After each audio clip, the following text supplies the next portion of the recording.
Welcome to Female Fluence. We are a place of women empowering women. This is a safe environment where females are not judged nor afraid to flourish. My goal is to help you live an energized life of balance, whether as a mom, a wife, or in your profession. It is time to have self-worth and self-compassion. Live in the present moment and surround yourself with only healthy connections. So join me, Promash Shur, a woman empowerment life coach, an educator, and a mother of three, to help take you on a journey of true identity and inspiration. According to the American Psychological Association, resilience is the ability to adapt well in the face of adversity, trauma, tragedy, threats, or significant sources of stress, such as family and relationship issues, serious health problems, or financial and workplace stressors. While resilience involves bouncing back from these challenges, it can also lead to profound personal growth. Being resilient doesn't mean you won't face difficulties or distress. How well individuals adapt to adversity depends on various factors, including their outlook and engagement with the world. Research shows that resilience can develop through specific resources and skills, much like building a muscle. With time and intentional effort, you can enhance your resilience by focusing on 4 core components: healthy connections, wellness, healthy thinking, and meaning. These elements can help you navigate and learn from complex and traumatic experiences. Today, we are excited to be joined by Nina Sossamon-Pogue. Nina is a motivational speaker, inspirational thought leader, and author on resilience, focusing on change and mental wellness. She helps organizations going through challenges reach new heights while navigating the mental health crisis that's causing stress, anxiety, and burnout. Known for her success as a former U.S. gymnast, Emmy award-winning television news anchor, corporate leader, and best-selling author, Nina openly talks about her struggles and research into why some people thrive and others get stuck in times of adversity. She helps hardworking humans thrive through tough times with her innovative, science-backed, data-driven, stoic philosophy-infused framework to handle adversity of all sizes. She makes you feel like you can handle anything life throws at you. She's an inspirational thought leader who empowers audiences to create successful futures. It's a pleasure to have you as a guest on Female Fluence today. Welcome. Well, thank you, Pearl. It's an honor to be here. So nice to get to know you. So excited to dive in. So could you tell us a little about yourself? We would love to hear your background and what led you to pursue gymnastics in the first place. Well, I have had a very storied background, as you so eloquently laid out there. Gymnastics was what started out my resilience pathway as at a very young age. So I was, as you mentioned, a member of the U.S. gymnastics team. But long before that, I was hyper little Nina that my parents had to find an outlet for all that energy. Like many young girls, start in dance or gymnastics, and gymnastics was it for me. So I was early on a gymnast. And I moved away from home at the age of 13 to train at the Olympic Training Center, try to make the 1984 Olympic Games. I made the U.S. team, traveled all over the world, Japan, Hungary, Germany, Australia. When it came time for the Olympics that year, I had a horrible year. I bombed a qualifying meet and didn't make the Olympic team. So that was my first real test of resilience at the ripe old age of 16. I thought my life was over and I wasted my whole life in a gym.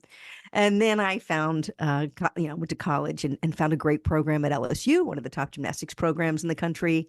And I was a top recruit there and had some great success.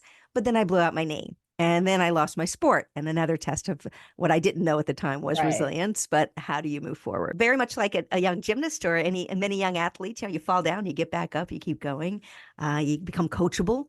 You spend most of your time, if you're being coached, being told what you're doing wrong, so you can adapt, make changes, and move forward. So those early years of being a gymnast, to answer your question, very much were part of the beginning of my story of resilience and a life of resilience that I've had. Definitely. Now, leaving home at age 13 to train must that seems like such a huge step. I mean, I have a 13-year-old son. I can't even imagine having him move on to do like, he plays tennis, but how did you manage that difficult transition? What kind of advice do you have for other families who are kind of, in the same similar path if they're considering something like this for their children, if, for those high achiever kids that are in sports? Because some of them say, "Oh, I'm going to send, my child rides horses, and we're going to be homeschooling, and I'm going to send her off because this is the way she's going to get better at it." What kind of advice, if you had to do it all over again, first of all, would you choose that same path? Because you kind of didn't have a traditional childhood, correct? Correct. And I don't know if I could do it all again, I would do it again because I've been on it was a wonderful experience for me. And it was the beginning of a very great trajectory for my life. However, I remember pulling out of the driveway. We lived in Jacksonville, Florida, and I was moving to Washington, D.C. And I remember backing out of the driveway with my coach who was driving me up there and seeing my mom just kind of leaning against the edge of the doorway of Mm. our garage. And I remember thinking, I was scared, but I was excited. I'm the youngest of four kids. And so my brother was going off to college. So she kind of lost two of us at once. It made me into such an independent and strong woman down the road. I could do Right. anything for myself. But I will tell you, years later, when my daughter was 13, so I have three children, all of them very strong athletes in their own right, in their own sports. And there was a time my daughter was a dancer. So she was a gymnast at first, but then she got tall like her daddy. So she didn't stay with gymnastics. She got into dance and she went and danced with Joffrey Ballet in New York. And Wow. just letting her go for a summer at the age of 13, I thought, how did my mother do How this? did you do this? Exactly. Right. I don't know. I mean, I Yeah. have a daughter that's 19 and she's like in college. That was already hard enough. That's my oldest. So I can't imagine like sending off my 13-year-old. But I guess your parents knew that you had this special talent and they wanted to support you in any way possible. So that's Yeah. that's great that they were able to do that for you. And they did. And I moved up there and I trained. And I don't come from a family with a lot of money. My dad was in the Navy and we were Navy brats, the four of us. And so it was also a means to get a college scholarship down the road or a means to do something bigger with my life. And I moved up there. And the plan was, if you make the US team, then it covers some of your finances. So it's expensive to go do it first, but you have to make the team to stay. And so I do remember the meet when I made the team and I knew I could stay and we could afford it. And my parents did move up to Maryland a few years later. So I wasn't on my own the whole time of high school. Obviously, it was nice to have them there. But it was a difficult challenge. Now, for other parents who are thinking of doing this, my advice is your kid. You know your kid and you know Mm. yourself. And for me, I would have let my daughter go had she wanted to. It would have been very difficult. New York sounds just like a scary place for a kid. So we went for a summer. I did let her go for a summer, and I spent much of my summer up there working too. And she chose not to pursue it at that level and to dance with a local company here in Charleston, South Carolina. So I was fortunate not have to make that decision. But my son played travel ball, and my both of my boys played baseball and basketball. So I did spend a lot of those summers, like so many parents do, and years, not even summers, just year round, training with them and traveling with them. Yeah. But moving away from home it's up to the parents individually. You know yourself and you know your athlete. And if they're at that level of athletics where that is what's needed, then I am a dreamer. Support your kids' dreams, without pushing. Right. Right. I always wanted it. My parents never wanted it for me. I was the one who wanted it. Like my daughter, when she really wanted it, she made a PowerPoint and sat me down and sold it to me like I she guess wanted I to guess go. that's the biggest thing. I think that's the key because you see a lot of times, I mean, my other daughter used to be a dancer, and you see like when you're in that environment, the dance moms. It's about the moms. It's no longer about the child. So if your child is coming to you and saying, "This is my passion. I really want to do this," and I feel like 100% support them. And if you feel like your child is capable, mature enough, social enough, and can balance that kind of transition. But if it's about the parent's dream, then that's where I have a problem with it, right? So it's like Right. really you need to kind of that check in and make sure that it's not your dream, it's your child's dream. And if it is, then go forward and support them as much as you can. Yeah. And I know my parents said no to me the first time I asked if I could go, similar to what I said to my daughter the first time she asked if she could go. I had to really want it. And so I think if you're a parent and your child is coming to you and going, I want it, I will work for it, I will make this happen, that's very different than, hey, there's this opportunity. Let's try for it because the parent wants that for their kid. So, yeah, you know your athlete better than anybody else. And the biggest part of being a parent is letting go. So, you have to Yeah, support their dreams and you have to let it be about them, not about you. so I true. when I speak a lot, you'll like this one, Pearl, since you have kids. I always say, you are the main character in your story, but you are not the main character in your kids' stories. As much as you might think you are not the main character in their story. It's all about them. So true. So true. So your journey, I know, has also been marked by significant hardships. Said it earlier, including a ending injury, a very public layoff, a car accident that not only made headlines, but also led you to some self-sabotaging and suicidal thoughts. Could you briefly share how you navigated these challenges and found the strength to kind of rebuild your life? Yeah, so I talk a lot about my what I call my reverse resume. So you and I have our resumes of things that we've achieved and things that we've done. That's what you would see on LinkedIn, or if you drew a timeline of your life, they're the things that would be across the top of that timeline. Your reverse resume are the things down at the bottom. So not making the US team and I'm blowing out my knee, obviously big downs. I was let go from my job in television. So after gymnastics, I found television. I loved being a journalist. I was a very popular news anchor, Big Fish, Little Pond. I was voted Charleston's favorite news anchor for more than 10 years in a row here in Charleston, South Carolina. And so I was a very popular news anchor, and I was let go in budget cuts one time. And so I went from on Thursday winning Charleston's favorite news anchor to Oh on gosh. Friday. Yeah, they called me in on Friday. I thought I was going to get a bonus or something. Like I thought they were going to You weren't go. even able to like enjoy your moment of spotlight. No, and I thought they were going to say, "Oh, thank you. The sales team thanks you. Everybody, like, here's a bonus or here's a pat on the back or something." And they just sat me down, and the girl from HR came in with a box and said, "We are releasing you from your contract without cause."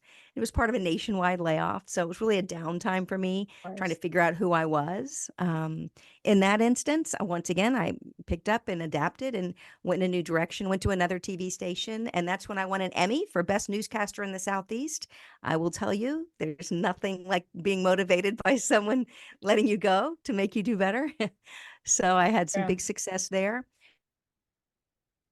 And then these downs, and I've been through a divorce. And then, as you mentioned, I went through while I was at that next TV station, I went through a very difficult time. I was 37. I had three young kids at home, and I was involved in a horrific accident. And it's not all my story to tell, and it's triggery, so I don't always say it unless I'm on a mental health podcast specifically here. I've been requested to, but a very difficult time in which I just didn't want this to be part of my life. I didn't want to be associated with it. I didn't want it to be, part of my story. I went from reporting the headlines to being in the headlines.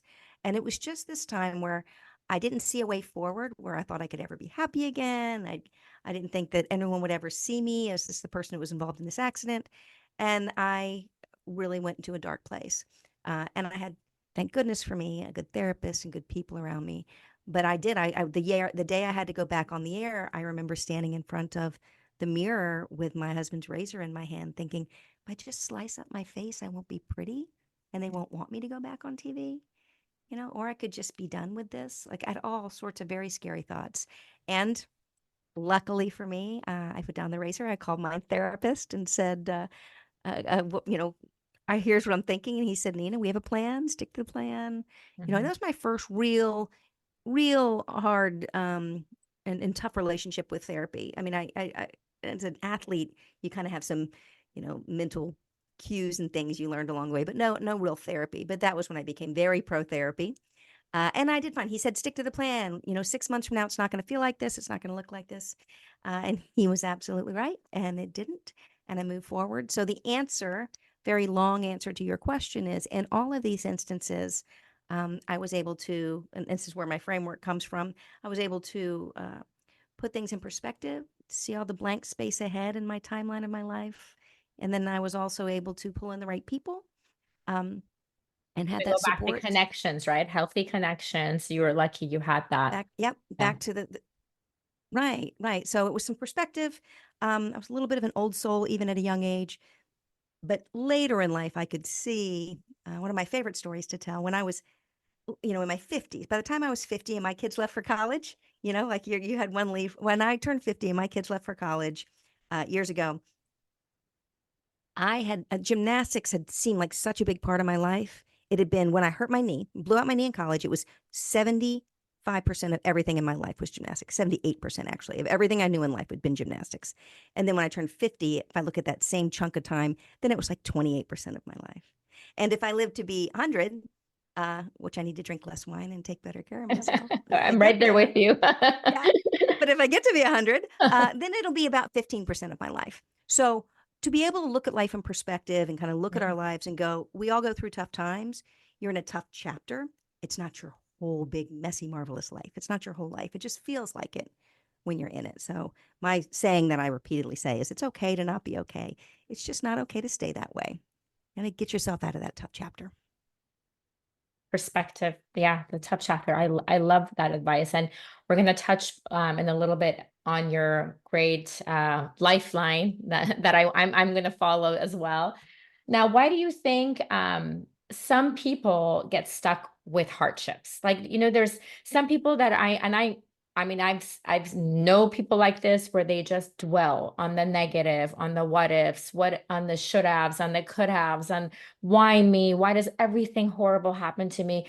And then you have other people that, on the other hand, they kind of take challenges and hardships as either a gift or an opportunity to grow from it. So why do you think that is? Is it just that the mental way that they have worked on themselves? Is it the way that they're just wired or I think resilience is a lesson that we learn. I think it can be learned. I think no matter how long you've been stuck, if you've been stuck in something 7, 8 years, I know like people who've gotten divorced and they just will never get past the divorce, or the peaked in high school guy who's just still living the high school days. That's the most, I guess, cliche one. Resilience is a muscle that we can learn and flex. Some of us at a young age, didn't have easy lives and things, we learn to pick ourselves up and get going again and on and on.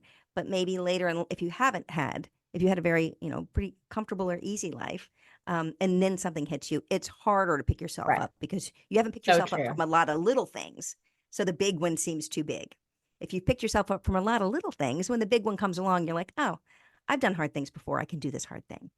So that's part of it. I think that it is a muscle that you can flex, and it is that looking at your life very differently. If your life was a book and a story, like a big, big book of your life, sometimes I'll say, what does the book of your life look like? And what does yours look like, Pearl? Is it a hardback? Is it a beach read? Maybe a paperback? Is it a children's book with beautiful illustrations? Like, what does the book of your life look like?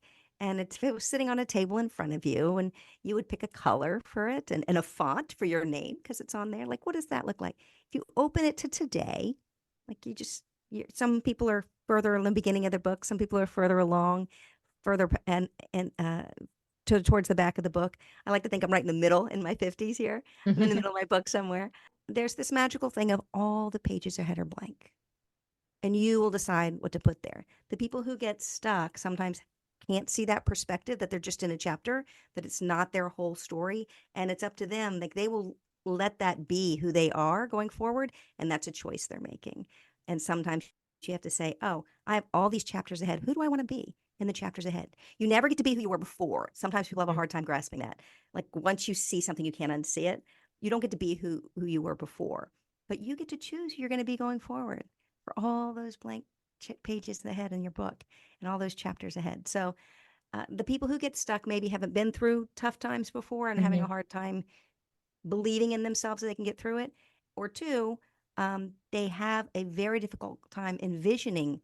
They're so stuck in the moment. Yeah, They're they can't they're even see those blank pages. Yeah. they're missing the big picture. They're so stuck in the anger, and it's similar to the stages of grief, then denial and all the different pieces. Once you get to the acceptance of, yep, this is my life now, this is new me, then you can decide what to do with it. I love the visual, how you explain the book because it's so powerful and it's so empowering. I feel like when you can visual and see those blank pages, because that gives you control. Like I'm in control of my life and I get to fill those the rest of those pages. And it's empowering and it's exciting to know that you have that control, over your mind, over your life. Yeah, and you did a perfect job of teeing that up. It's just like I do from the stage when I talk about this. People will say, "My life's ruined." You used all the same language I use. I can't. My life's ruined. It'll never, never. That self-sabotaging language, Yeah. ruined, never.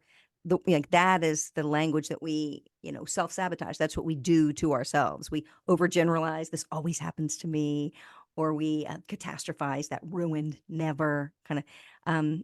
Or we jump to conclusions and we say, they didn't get back to me. They must hate me. You take Everybody's it gonna. personal immediately. You Yes, so true. exaggerate. Yeah, exaggerate. I got a million things to do. Like whatever. That language is very, very damaging. Hmm. So that's actually another question that I had for you because you had said the words in your head come out of your mouth and become your story, right? So how can we be more mindful actually of the language we use to think about ourselves to stop that self-sabotaging? Because that's the first step.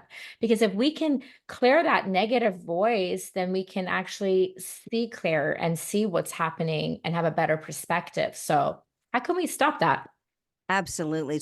It's not easy. All of us do it at some level. I think women do it, are tougher ourselves than men Yes, for too, but that sure. may just me be projecting. It is a reset in your own head. It is checking your language at the door. And the reason I say that the words in your head come out of your mouth and become your story is it kind of gives you a visual of, okay, if it's in your head, once you say it out loud, that's how people bring it back to you. You create the echo, is another way to put it. So if you Mhm. say, my life's ruined and this is never going to work and everything in my life goes wrong, then people around you are like, oh, did you hear about so and so? Her life is ruined and everything around her is falling apart. Now, if you say, same situation, whatever you're going through, whatever big this, I call it your this because what I go through is this thing I'm dealing with, but whatever you're dealing with, dear listener, is your this thing that you're imagining as I talk. Um, so whatever your this is, it just it comes out of it's in your head in a certain way, and when it comes out of your mouth, that's how you will hear it come back to you. So if you get fired, let's say, and you say this is the worst thing ever, and they should have known better, and so didn't do work as hard as me, and they're never going to make it without me, and that's the language of people. And how is she doing? Is, well, she's angry. She says they're never going to make it without them. She said so and so doesn't work as hard as. And same situation, say you get fired, you can use this for whatever your situation is. You come out of a situation, you go, oh, well, I didn't see that coming. That's a big challenge. If anybody's looking, I'm super willing and able and can go do whatever. Then that's your story. How is she doing? Yep. Oh, well, she got let go, but she's looking and she's excited, like has a lot of Hopeful, right? skills, hopeful, has a lot of skills. The words become your reality, not just your thoughts in your head, but the words you say out loud become your reality and you start hearing them come back to you. And so we do this with our children. When we come home and say, I had the worst day, I hate my job. This is, the worst. They live in a world where mommy hates their job. If you go, that was challenging, but mommy's smart, we're all going to be okay. Then they live in a world where mommy has a challenging job, but she's smart and everybody's going to be okay. It's the same world, just two different views. The way in which I can explain this the best is to take you back. No one really wants to go back to here, but take you back to January 2020. That morning on January 1st, 2020, you probably, like me, woke up and I had my goals. This was going Yeah. to be the year that I lost the weight, fixed the Yes. relationship, saved the money, took the vacation. Like, we all had big plans, right? And then the world changed around us and we didn't get to do the things we wanted to. Everything around us changed. So if you were looking at persistence, persistence is stick with the plan, go hard, don't let anything get in your way. That's persistence. We need that if we have a plan. Stick to the plan, go hard, get in the way. Don't let anything get in your way. Keep moving, be persistent every day, every day. Persistence was not gonna get you through 2020. You were gonna have to adapt to the world around you. And same thing with grit, like that Yeah. double down, go hard. Like you couldn't just double down, go hard, power through. That's persistence and grit. That's double down, go hard, power through. Resilience is your ability to adapt, learn and grow stronger, and adapt in a positive way to whatever happens in your world. Adapt to this, whatever your this is. Mhm. It's your ability to work, to look at it and go, okay, it's not going to be like I thought it was. not the plan that I had, but how do I Right. come up with the next plan to get me to where I want to go? We're going to have to detour or take a different route, or something's going to be different down the road. It may not be at all what I was picturing, but I can keep moving forward and come up with a plan to move my life forward. That's resilience. So are they both as important, you would say? I say resilience is important for your lifetime of Mhm. success, and persistence is important for making it to a goal in that lifetime. If you set a goal for yourself, be persistent, stick with it, and reach your goal. But if you want to have a successful lifetime, you need to be resilient, because life just doesn't go as planned all the time. We have medical diagnosis, and we Yeah. have car accidents, and we have the life thing around us, divorces and change and losing Yeah. a loved one. So if you think about what does success look like, when I say the word, hey, what does success look like? You might think like big house, shiny car kind of success. But if I say, what does a successful lifetime look like? I think the image in all our heads is different. So resilience is that successful lifetime. Lifetime. Yeah, That's the key. persistence is set the goal, go after it. Great, Okay. do the thing. But resilience is keep adapting and growing. Beautiful definition. Now, I know I've heard you talk about excellence, exhaustion. If you can kind of tell us about what that means. This is a new concept that I've been playing with, and I really love it. The idea of excellence exhaustion. And it's today's like relentless pursuit of success is out there. And we have these high achievers, people like you and me that are like, trying and doing, learning and growing, doing new things. Um, and we face this unique challenge now. And it's critical, this moment and this condition. And it's different from burnout. This is the incessant drive to surpass our previous achievements. So not like we already are doing great things. We want to do more. It's Mhm. different than burnout. And it's exacerbated by this perpetual demands. We have this modern technology, this constant connectivity. Everything around us is changing. At the same time, we have 24/7 connectivity. Our world is just moving fast. So unlike traditional burnout, which can affect like a broad spectrum of people, excellent exhaustion is this, what I feel like targets those um, peak performance people. Like you're some of the most valuable people in an organization who are trying to do more and do more. So that's the difference in the two. Does that make sense? Yeah. Yeah. It's all exhausting, but yes, I totally understand what you're saying.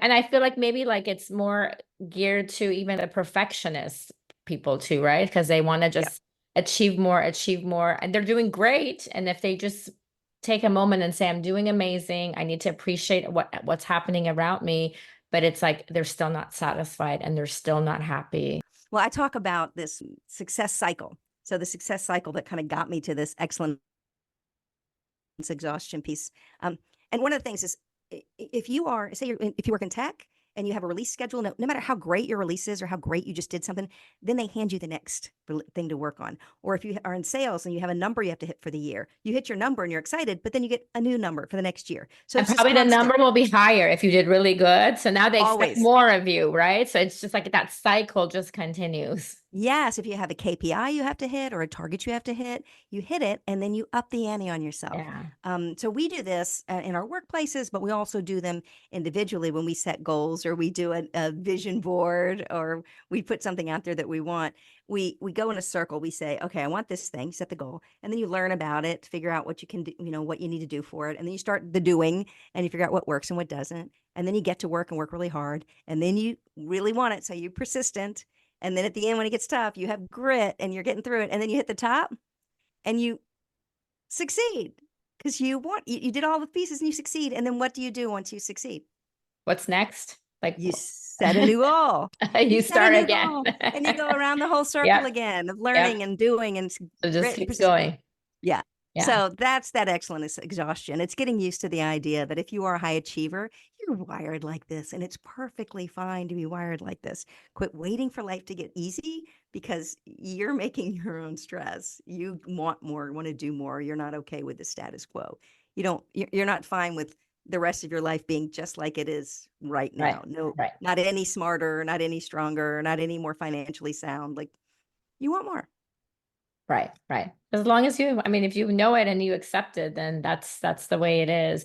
Now, you have a book called This Is Not the End: Strategies to Get Through the Worst Chapters, like we talked about of our book, in the book of Hmm. our life. Can you tell us, well, more in detail what did this means? What was this movement? And then your this framework and explain tips. I know it's like a fully loaded question, but I know this is a great framework that you've come up with. So. Thank you. Thank you. And it is grown through the years. So my first book is called This Is Not the End, capital THIS. It goes into what you do if you're in a really bad spot. It's sort of the book I wanted when I was it is the book that I wanted when I was in a bad spot. And I, back in the day, remember standing in the aisle at Barnes and Noble and actually picking a book. Remember those days? Yes. Yeah. I still So, like doing that. If there's any opportunity, I am that nerd that wants to be in Barnes and Noble. I get so sad every time I see a bookstore closing down because uh, I love that, just getting my coffee and just getting books. yes, I'm with you 100%. I love a good bookstore. But the idea that came to me, I was in a tough spot and I just wanted someone to tell me what to do to get out of it. Just get past this, just get to the other side. And there were lots of books on other people's stories of struggle.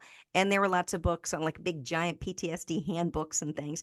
I just wanted a simple book to say, try these things. And so that's what this is. It's strategies like, how do you talk about this? How do you think about this?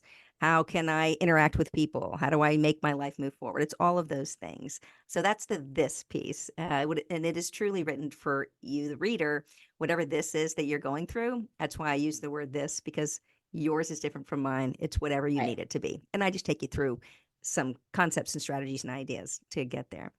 And then I started a podcast and I put it on hiatus recently, but it's going to come back at the end of this year. And it's called This Seriously Sucks, the right podcast when life goes seriously wrong. And it's I love it. thanks. So yeah, it's just fun to say, what's the name of your podcast? This Seriously Sucks. But it is, I talk to a lot of people besides me who have been through very difficult things and have gotten through them. So they're this, whatever they've gotten through, they have to be 10 years past it. So I have a person who was paralyzed in an accident, 10 years past it. I have a woman who lost a child, 10 years past it. People incarcerated, addicted to drugs or human trafficked. They're been on my podcast and they're all 10 years Wow. past 10 years past it. I say, speak from your scars, not your wounds, but tell us how you got past it. And the concept of this is whatever the toughest thing is you can imagine, someone has gotten through it. So let's find out from those folks how they did it. And let's help move everybody forward and show everybody that there is a path forward, no matter what you're facing. So that was the idea of this with that piece. And then in my keynotes and talking, not everybody's been through a major life event. So I wanted to explain that this is. And so there are capital T, capital H, capital I, capital S. It's like the all caps ones. And those are the big things like being paralyzed, being in an accident, Right. getting fired, big things that take your life in a whole new direction. And then there are the capital THISs, with just the T capitalized. And those are things that sidetrack your life for maybe a few weeks or a month of your life. You know, But they're you're in not a as major. right. Maybe you get in an Right. accident, you're in a boot, and you have to get your car fixed, and life just isn't easy for a while, but you'll be on the other side of it in a few, in a few weeks or months. I had one of those a couple of years ago. My mom had a fall and she's 90. And so I had to step away from my work and go do and get her through ICU and then into a place where they could take care of her and go through Right. that process with her. And she recovered and is fine, but it sidetracked my life for a while. Of That's a course. this. Yeah. Yeah. And then there are those little everyday thises that all of us do. And those are you get up to go to work and you spill coffee on yourself and you got to go change your clothes, or you get into traffic and you head to work and you hit a bunch of traffic or somebody cuts you off, like little stuff that we all Right. just Right. you're in a meeting and your kids school calls in the middle of your meeting. Like, how much energy do we put towards them? How do we let them affect us mentally and emotionally? Yeah. Um, Do you let and it to completely ruin your day, or do you just say, okay, this the coffee's here. I'm just going to work with a stain. Yeah, or I'm going to change real quick and I'm Yeah. going to call and go, hey, starting 10 Yeah. minutes late today because this happened. Like, you just have to work your way through it. So a lot of the talks that I do around this in that way, and how to get not let the little ones sidetrack your day, and how to handle the big ones to make sure you move forward. So that's the this piece of it. And then over time, through all of my learnings and research, and when I got to that word resilience and really dug into it, that is when I came up with the framework. And it's this framework. I call it the resilience route navigator is the phrase that I use for it, because you know how you're going along on a road trip and all of a sudden you hit traffic or everything slows down and your Mhm. GPS goes recalculating route, you know? Yeah. Wouldn't it be nice if in life you're going along and something happens, big happens, and somewhere the GPS gods or something in your brain like knows where you are and also knows where you're headed and could just recalculate it and Oh, I figure it out love for you. that. Yes, that would be great. And you know Wouldn't what? You that be never lovely? know. We might, with all the apps we're getting lately, that might be the next thing. Right. It's I like, think of it as software you just download in your own brain. And yes. it Yeah, just, oh, this happened. So let's run it through this navigator and it'll tell you how to move forward. So that's the tips that everybody that's asks me for. So perfect. it's Okay. TIPS, and I put in a timeline, isolate it, pull in the right people, and craft that story. And that's the thinking behind my this concept and the tips piece. And it's a lot to unpack, but it's this framework that is some neuroscience and behavioral therapy some stoicism. I went down a lot of different paths, and then I did my own mashup of all of those things. And I used the commonalities that I found in everybody's stories that I interacted with, all my years being a journalist and being an athlete, and working in tech for all those years and understanding the difficulties in the workspace Mhm. and as an executive, and also how software is built. I sort of used my own mashup of all those things and created this framework that I believe is truly it's simplified and elegant and just it'll get you through anything. And that's the thinking behind it. Can you give a little bit of an example of the lifeline? Because I feel like that's Sure. really good for our listeners to kind of get a, that it's like that perspective when you zoom in and zoom out. Yeah. And I'm working on a resilience assessment tool that's going to be online. It'll give you an assessment and make your timeline for you. So the thinking around this timeline, I call it do your timeline math, look at your life in a timeline. Take a piece of paper. If you're listening, take a piece of paper and turn it sideways, horizontal, and put a line across it. And then put right through the middle of it and put dots 10, 20, 30, 40, 50, 60, 70, 80, 90, all the way to 100. So say that's your timeline, lifetime timeline, again, if you live to be 100. And then you can take whatever you're dealing with right now and whatever age you are and just put a dot there. That's where you are in your timeline. You are right there. And then go back and fill in all your achievements above the line, like when you were 10, what you were doing, like, and you won the spelling bee, or you got the job when you were 20, or you finished college in there somewhere. Write your achievements above the line over there, everything that brought you to this moment, this dot you're on. And then down below it, go and put in all the tough stuff you went through. So your achievements are above the line. Down below, put in, and your light, this is your lifetime timeline. Put in all of your little not little, put in your struggles. Maybe you parented a child with a disability. Maybe you lost a loved one early. Maybe you had a bad breakup or got fired. Like put all that stuff down there on about the year where it was so you can see it. And then if you connect those dots, you will see this up and down, up and down, up and down, what your life looks like. And you get to see it's not a flat line because you're not a flat line person. Mhm. You want more. You're doing like nobody has, you don't want to be flatline. That would be bad. It looks like a little bit like an EKG, echocardiogram. It's kind of this up and down of life. And that's what a full life looks like. It's got high highs and low lows and some in between. And then you're at this point right now. And this is where the all the blank space ahead on that Mhm. timeline, all yours to figure out what goes there. There'll be ups and downs in it. But then you can also go back and do this little bit of math. This timeline math is what I was talking about. Like when I was a gymnast, it was, that chunk of, if I take that chunk of time and I draw like a bar graph, kind of like a Gantt chart for those of you know what Gantt charts are, that chunk of time when I was a gymnast was when I was 19. It was most of what I knew about life. And of course, it felt like everything.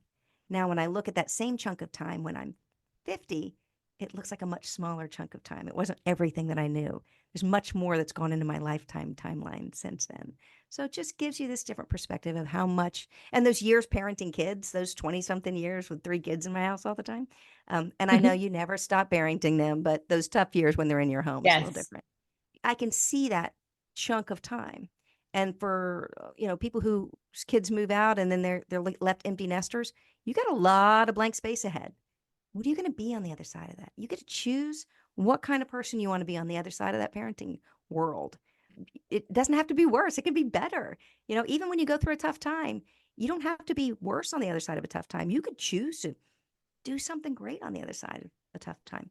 So that concept of the math and how much time each chunk of your life is. I did that when I got divorced, and now I can look at it, and it's chapter 6 in my first book, and I can see at the time when I wrote it, I was married for the first time at 10 years. And then at the second time when I wrote the book, I'd been married 15. And I was like, for the chunk of time it is compared to how many years I've been on this planet, like how many years does this one going to feel longer than the first one, you know? And it was kind of fun to do that math as well. It's just a fun way to think about life. It's And a then, really great way. Even like with teenagers, they get so upset something horrible is happening in their life, and you keep trying to explain to them that you're only 16, it's not a huge deal, like you're gonna get over it. But doing something like this, like an exercise with them to get that perspective that like in 10 years, no one's gonna care about, this and that happened at high school or whatnot. I think with any age, once you get that perspective and you zoom out and you say, okay, this is not a huge chunk. I still have so much to look forward to. I can be better. I can do so many things that I want to achieve. And it just changes everything for you. Just like we're saying, teenagers or high school students. I mean, right now it's so stressful for kids applying to colleges, everything that they have to go through. How would you like help students? I know you do a lot of talks or workshops, but how do you think we can help students move from feeling stressed and overwhelmed to becoming empowered to take control of their future and their mental health so that they can be themselves, like, a better, confident way and sit in this comparative, cultural, crazy world that we live in? How can we guide these high achieving students to succeed without succumbing to burnout or extreme stress? yeah, there's so much to that. And there's a lot of things we can do as parents and as just friends of kids or teachers or just examples in the world.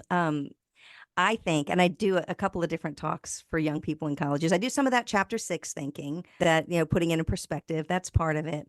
But I also do a lot of what I used to tell my kids every day when they left for school. Hey, go be you. Everybody else is taken. Go be That's you. great. Go be you. Everybody else is taken. It's really difficult to be you in the comparison culture that we look at right now because everybody's wins and achievements are in our face with social media, Yeah. and we see that and we don't realize, most people don't put their downs on there. They just do the resume part, not the reverse resume. It's very difficult to get a child to see that life is bigger than it seems right now. It all feels so important. Yes. um, there's two things. One, here's one idea. Sometimes I'll sit down and talk to kids and they love this one. So remember summertime when you were 10? Where did you live when you were 10, Pearl? I was in Vancouver, Canada. Vancouver. So summertime when you're 10 in Vancouver. I was in Florida, so we were really far apart. But it was, playing outside till it got Oh my dark gosh, life was so different. I mean, I would be right? like going through little trails, picking raspberries and blackberries, and then I would like help my mom make jam with it. Like I can't even imagine. Like if I said when I say this to my kids right now, they're like, "What? Like you lived in a Right? farm?" You know? It's a different world, Yeah. Now it's Summertime. like, oh, what summer camp are we going to sign them up with? They need 10 camps. Each day needs to be filled up from 8 a.m. to 7 p.m. For me, when I grew up, I read so many books. I had time to read books. Right. And play with friends and do Yeah. puzzles like summertime. But when you're 10 years old, and even so, some for kids now, like that's a magical time from when school gets out until school starts again. It seems like a big chunk of time Mhm. when you're 10 years old to have freedom and time to do things. Now, so summertime when you're 10 is this, it's 1/10 of everything you know in life. Like it's a magical big chunk of time. Now think about summertime when you're 40. You just said it. Everything's scheduled, camps, like you're go, go, go, and it's done and then it's back. If you're like me, I went to like pick up the kids, like back to school shopping hit, and I picked up the backpack that was thrown in the closet the day they got home, and there's like half-eaten peanut butter and jelly that's all Yeah, moldy in of there. course. Right? Because I never even unpacked it. It went by so fast. Yeah. So it's a very different vibe. So summertime when you're 10 is 1/10 of everything you know in life, everything you've experienced. That year of your life when you're 10 years old is 1/10. If you use piece of pie, it's 1/10 a piece of pie. It's everything you've experienced in life. It's 1/10 of it. Now, when you're 40, that year of your life is 1/40th of your life experience. So it's a piece of pie cut into 40ths and you get 1/40. It's a tiny little sliver. Hmm. Yeah. Same 365 days, 1/10 and 1/40th. So, of course, it seems like it's going by really fast, and every day is a smaller part of the whole. And you want the whole to get bigger. There's that. So, we have this, it feels like life is going faster, and that's part of it. So sometimes when I'm with young people and I can get them to think about that, like summertime when you're 10, even if they're just 20 or a teenager, like it just feels different because every day is a smaller part of the whole. So that's how life is going to feel like the days aren't quite as long and giant because life is moving so fast. Now, as you mentioned, we projected a lot of that on our children. We've overscheduled them and going. And that's, I don't have an answer for that. I do know that it's a mess right now. I don't know how we get around all of it because college apps and all of that. I remember I did them. It was a lot. It was a lot back in the day.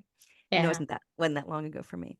So that's one way. And then another thing I've done with young people too, and I found this always seems to help, especially teenagers and young adults. The example I'll share is my son came home from college one time with a friend, this sandy-haired baseball player boy that was a buddy of his, and this kid had gotten trashed at a party and at some frat party and fallen down the steps and busted up his face and knocked his tooth and made a complete jerk of himself and was just super embarrassed. And he looked like hell. His face was all beat up when I saw him. And he came over and I said, we sat on the end of my dock and chatted. And I was like, how you doing? He said, well, I just ruined my whole life and Hmm. everything's messed up. And I was like, well, you tell me about it. And he said, well, I haven't gone back to class because I'm embarrassed.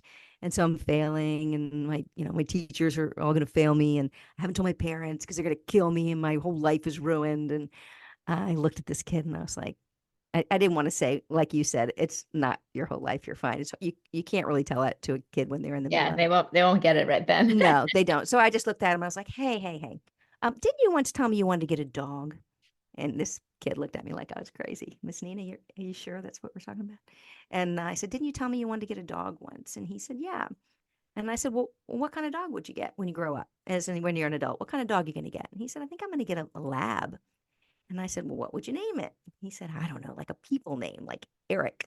And I said, okay, well, 5 years from now, when you and Eric are running down the beach and playing, this is not going to feel like this. You're going to be just fine. You will figure it out. I'm like, let's go through it and figure it out together. And you could see his whole body and his whole face change. Dang. Like, oh, yeah, like someday I'm like, you're gonna look back, you don't see it now. Someday it's gonna be like a really funny story that I didn't say that. It's gonna be a story that you tell about how you screwed up in college and you had to work hard to get your grades back. That's gonna be the story you tell. But we did, and we sat there and talked about it. And now I realize years later when I put it all together that we did my framework. We put it in the timeline of his life, Yep. and then we isolated it. What's the I? Is the T is timeline. The I is isolated it, not what happened before or what's going to happen next. Any good therapist will tell you, and you know this, Pearl. If you're thinking about like what happened before, the what is, what shoulda, woulda, couldas, yeah, that's where depression lives. And if you're thinking about the doomsday scenarios and the what ifs, that's where anxiety lives. So we had to get him out of that and go, what are we actually dealing with? You got a bump on your face and you're failing some classes. Let's figure it out. And then we pulled in people. I'm like, let's call your professors and go, hey, I screwed up. Can you help me get through the semester? He did. They all helped him. Let's talk to some of your friends. Like, I really could have used you the other night and you didn't have my back and you're not my friend anymore. Or you were great. Thank you. And I appreciate you. Let's just have those conversations and let's call your parents and let's practice saying it out loud and tell your parents what you did. So he did. And he created the narrative himself, got in front of it. The words out of his mouth became his story. So it was all of those pieces, all those pieces. Yeah. That's And great advice. So that timeline, I mean, really can work in any type of situation if you just remember how to use it properly and follow the steps. It's a mhm. great way to really change your mindset, your perspective, and just not look back and forward and just be like, okay, isolate this issue and we're gonna let it go. Pull in the right people and Yeah. craft your story. So Yes. timeline, isolate people and story. Yeah. And it will get you through anything. It'll move you Yes. forward. It gives Yeah. you control back of your story. That's the whole idea. Take control of it.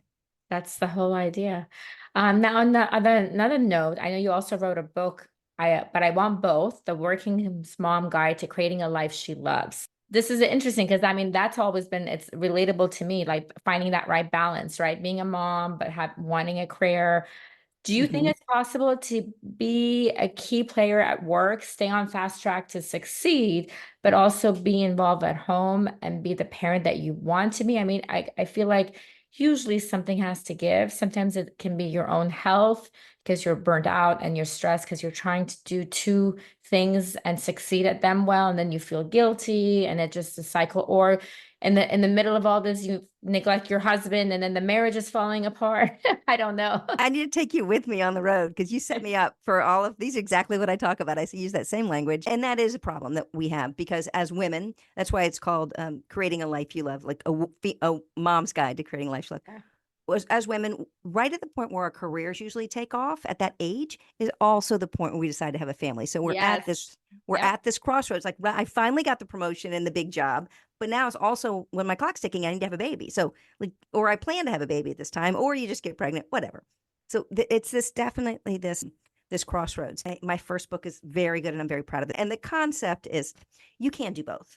I believe you can do both. You just have to decide, you have to create the life you love. So for me, I was not a mom who had all the laundry done and baked fancy meals and did Yeah. all the things. That's just not the mom I was. I have a best friend, like she cannot go to bed until her house is spotless Right. and like everything's no. I would maybe fold the laundry and you know, sometimes you just get the clothes out of the laundry room. They didn't make it back to your room, whatever. It was not important to me. I remember my mother coming over once when the children were little and she's like, "Your house is a mess. What have you been doing?" And I said, "I've been laying on the floor doing puzzles with the kids." That's the mom I wanted to be. So very different. You choose who you want to be. I was the mom who spent a lot of time with my kids and was fully present for them there when I was home, but my house wasn't always perfect and the food Mhm. wasn't always perfect. And when I was at work, I was all in on work and I wanted my kids to be proud of the work I was doing. And I had those all in years for a lot of years because I was the breadwinner where I knew I was doing this for my family. And whether I was flying off somewhere or working 2 to midnight, doing the news till midnight, it was part of who I wanted to be. Now, were there times where I beat myself up? Absolutely. Where I used that, I had that self sabotaging language. That's why I Mhm. talk about it now because I wasn't very kind to myself and I could have been much nicer. And I felt like I was the villain in my kids' stories when I talk about sometimes how do you show up for the people around you. So if you're not the main character in your kids' stories, you are a character. How would they describe you? What words would they use? Who are you being in their lives? So I think that how we show up when we are there is really, really key. So Yeah. that book goes into a lot of different things, choosing the kind of parent you want to be, choosing a career that you believe in and knowing why you're doing it, like why you're working so hard. I was working hard for my family, like, and I leaned into that. And I was also in a tech company and we did an IPO and my kids could go to any college they wanted. That's all I wanted for them. I wanted them to have a choice because I didn't, if I had to get a scholarship, that's just how I was. And if I didn't have a scholarship, I wouldn't have gone to college. Right. And I wanted to give them something I didn't have. I didn't need a big fancy house or big fancy cars. That's where I wanted to put my energy and my that's my definition of success. It's mine. It's not other people's. Yeah. It's different for everybody. Right. So this book is about let's make it helps you guide you through those decisions. Let's decide what kind of parent you want to be. Let's decide what kind of career you want to have. What is give and take. What do you can't do everything all the You time. can't. Even I think that's a no. key is really exactly, you've nailed it. Checking in and seeing what kind of parent you want to be because it's impossible. If you're the parent that wants to be the Martha Stewart and you're going to have, a backyard full of herbs that you're planting and everything's from scratch, making fresh dinner and baking cakes and cookies, and then you also want to volunteer at school and you also want to have a great successful career and you also, I mean, the list goes on and on and on. So you have to kind of pick and choose. My job is important to me. I enjoy my work. But at the end of the day, I might pick up some food here and there because I'm not going to be able to cook. I'm coming home. I'd rather spend that time when I get home with the kids because I haven't seen them. So, kind of finding that balance within yourself, I feel like is the key so that you know exactly like you stop that self-sabotaging language and you stop feeling guilty. As moms, it's an incredible, rewarding job, but we can have a tough time trying to find that that balance for us. We Yeah. need to be very resilient, right? It goes back to that word again.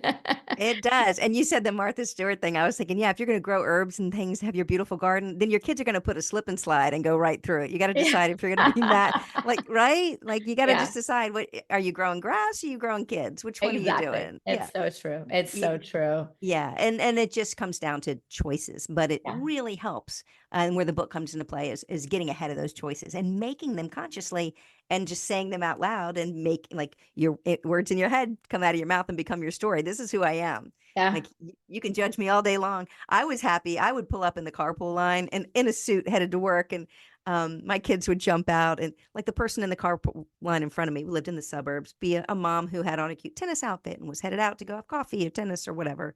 And I had my suit on, my briefcase, and my kids are jumping out. I would be happy if my kids had like two matching shoes on. Woohoo, win, Like, I couldn't, it did not bother me. My Right. kids were not in smocked little outfits, and they were happy and they were well fed. They ran out and did their thing. But I'm sure other mothers looked at me and pointed, and I was just like, yep, that's me. I'm going to So, jump on yeah, a plane and go to New York for the day, and I'll be back before carpool line. So there you go. there That you was my go. life. That Mhm. that was your role, your story, and your a definition of success, right? That My defines definition you. of success, Yeah, and which is very different than others. And exactly. that, all you have to do is, this book is all about, just let's figure out what your own definition is, and then let's make that world for you. Let's make the things in your head come out of your mouth, and that's your reality. Let's make it happen. No one's going to do it for you. You have to make those decisions yourself. Yes. Yeah, very true.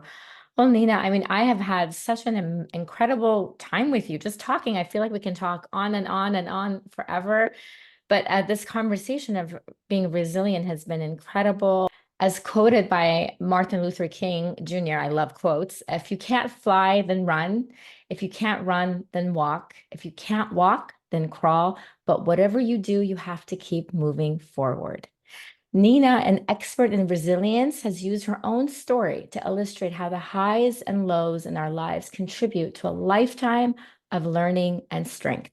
She encourages us to rethink our journeys, identify our strengths, embrace new challenges, and equips us with tools to handle adversity in our own unique way. Through learning how stress impacts our bodies and employing this method to understand our successes and challenges better, we have gained valuable insights into building resilience today. Thank you, Nina. It has been such a pleasure having you on Female Fluence today. Is there anything else you would like to share with us? Pearl, thank you so much for having me. I will just leave everyone with this one thought. It's okay to not be okay.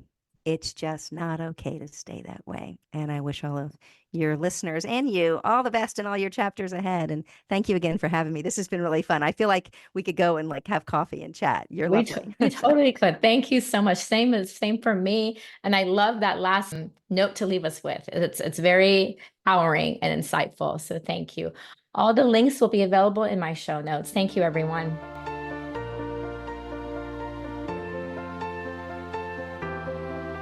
Thank you, everyone, for tuning in today to Female Fluence. Together, we can influence and motivate other mind-like females. Your job is to feel alive, be in control, and always be true to your own self. Please don't forget to subscribe so you can continue feeling inspired. All the links and notes from this episode will be posted on my website, femalefluence.com. Don't forget to also follow me at Female Fluence on both Instagram and Facebook. Lastly, if you are in need of a woman empowerment life coach to help you identify the barriers that keep you from living the life you seek, please send an email to info@femalefluence.org. Remember, my friends, don't just exist, but live your life to the fullest.